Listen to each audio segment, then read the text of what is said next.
बच्चों स्टार्ट करते हैं नई topic superposition, principle of superposition या इंटरफेरेंस भी।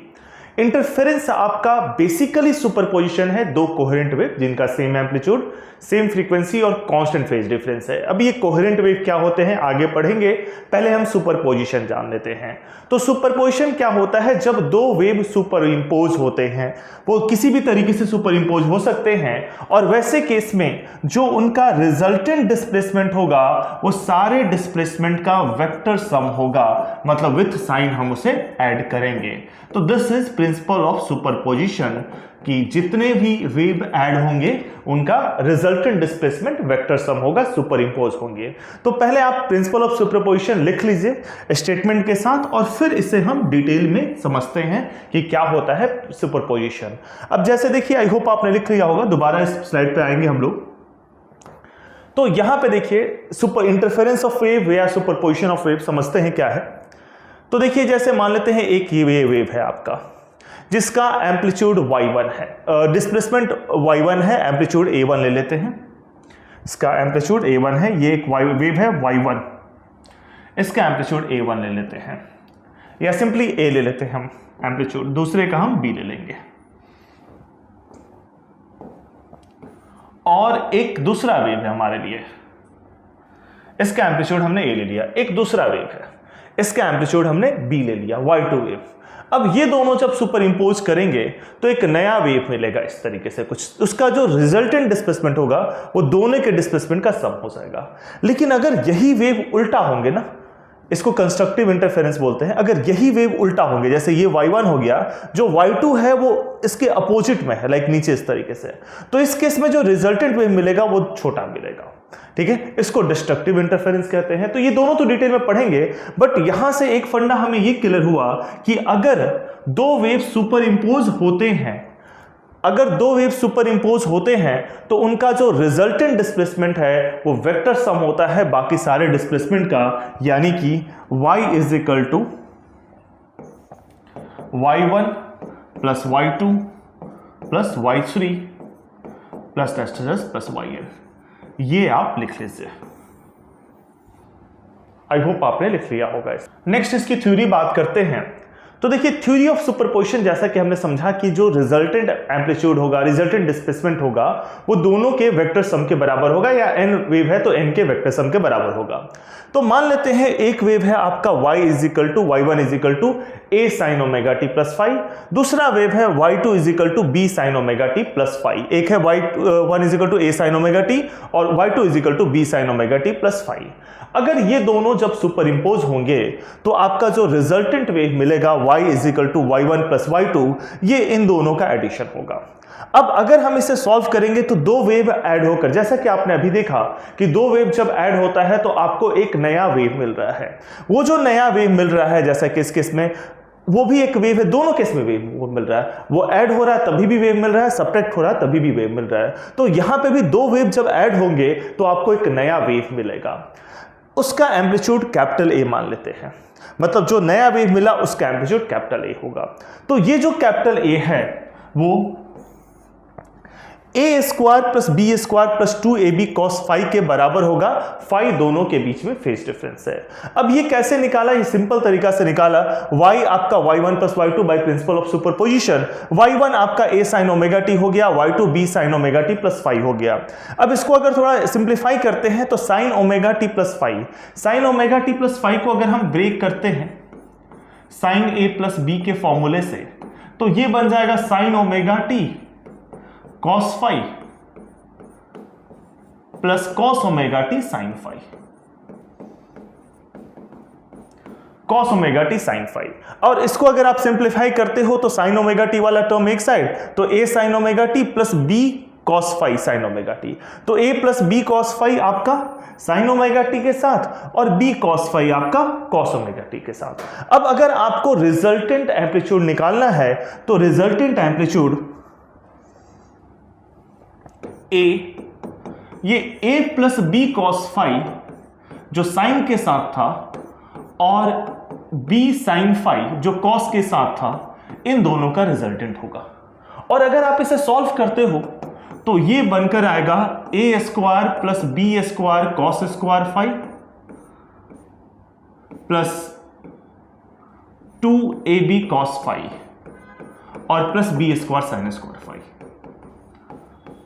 अब देखिए बी स्क्वायर, अगर B square cos square phi और B square sine square phi में बी स्क्वायर अगर आप कॉमन लेते हो तो ये फाइनली बनकर आएगा A square plus B square plus 2ab cos phi. In short मैं ये कहना चाहता हूं कि अगर दो वेव का एडिशन होता है, अगर दो वेव सुपर इंपोज करते हैं तो रिजल्टेंट एम्पलीट्यूड जो है वो under root A square plus B square plus 2ab cos phi के बराबर होगा, जहां पे cos फाई दोनों का फेज डिफरेंस है। तो आप इसे नोट कर लीजिए, आप इसे नोट कर लीजिए।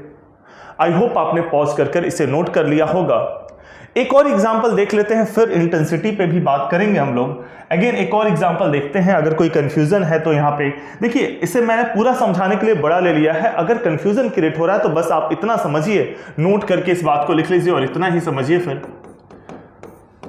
कि अगर एक वेव है y1, a की जगह a1 ले लेते हैं, कोई दिक्कत नहीं, a1 साइन ओमेगा टी, और दूसरा wave y2 is equal to a2 ले लेते हैं, a2 sine omega T plus 5।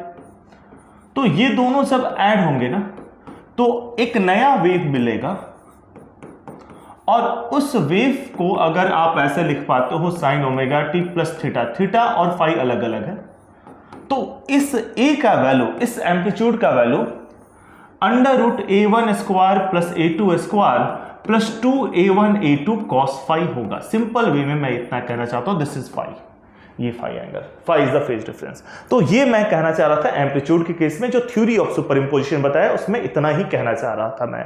I hope आपने इसको लिख लिया होगा, नोट करके इस पॉइंट को भी लिख लिया होगा। चलिए आगे देखते हैं और बात करते हैं इंटेंसिटी का। तो देखिए इंटेंसिटी, जैसा कि मैं आपको बता दूं, intensity is proportional to amplitude square. तो वेव का इंटेंसिटी आपने 11th क्लास में पढ़ा भी होगा इसे, intensity is proportional to amplitude square। मतलब अगर बात कर रहे हो आप I1 की तो I1 proportional to A1 square, अगर आप बात कर रहे हो I2 का तो I2 proportional to A2 square.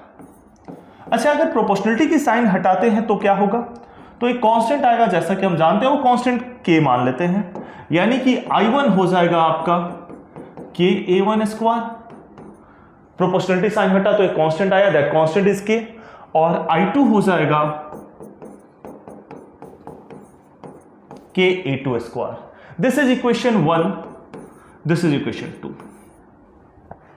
और जो रिजल्टेंट एम्पलीट्यूड है यानी कि A, वो है under root A1 square plus A2 square plus 2A1 A2 cos phi, ये रिजल्टेंट एम्पलीट्यूड है।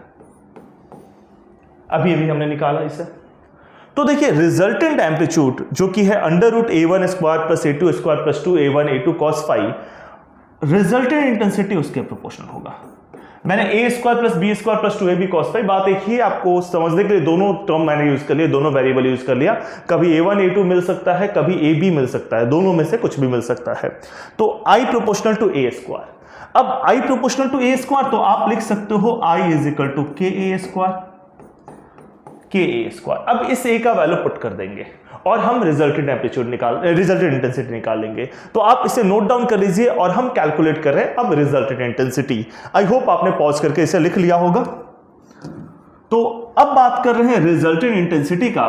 तो रिजल्टेंट इंटेंसिटी जैसा कि हमने लिखा I इज इक्वल टू के ए स्क्वायर, ए का वैल्यू पुट करते हैं। ए का वैल्यू है under root A1 square plus A2 square plus 2A1 A2 cos phi का होल स्क्वायर। अब अगर आप इसे स्क्वायर करोगे तो I हो जाएगा आपका K A1 square plus A2 square plus 2A1 A2 cos phi. ये हो गया आपका रिजल्टेंट इंटेंसिटी। अब K को आप A1 स्क्वायर से मल्टीप्लाई करोगे, A2 स्क्वायर से मल्टीप्लाई करोगे और A1 A2 से भी मल्टीप्लाई होगा, यानी resultant intensity K1 square plus K A2 square plus 2K A1 A2 cos phi. तो अब समझिए K A1 स्क्वायर आपका I1 था, तो K A1 A2 हो जाएगा root I1 root I2। Because root के इंटू A1 आपका रूट I1 होगा। देखिए यहाँ पे अगर ये समझने में दिक्कत है तो I1 इज इक्वल टू के A1 स्क्वायर था, तो रूट I1 क्या होगा, रूट के इंटू A1, दोनों साइड रूट ले लिया तो रूट के का रूट के हो गया, A1 स्क्वायर का रूट A1 हो गया। सिमिलरली रूट I2 आपका हो जाएगा रूट के इंटू A2, रूट के इंटू A2। और अगर आप यहां पे देखते हो तो ये हो जाएगा आपका के A1 स्क्वायर जो कि I1 के बराबर है, के A2 स्क्वायर जो कि I2 के बराबर है, प्लस 2 रूट के A1 जो कि रूट I1 होगा, रूट के इंटू A2 जो कि रूट I2 होगा, cos फाई के बराबर। तो ये बन जाएगा I1 plus I2 plus 2 root I1 root I2 cos phi.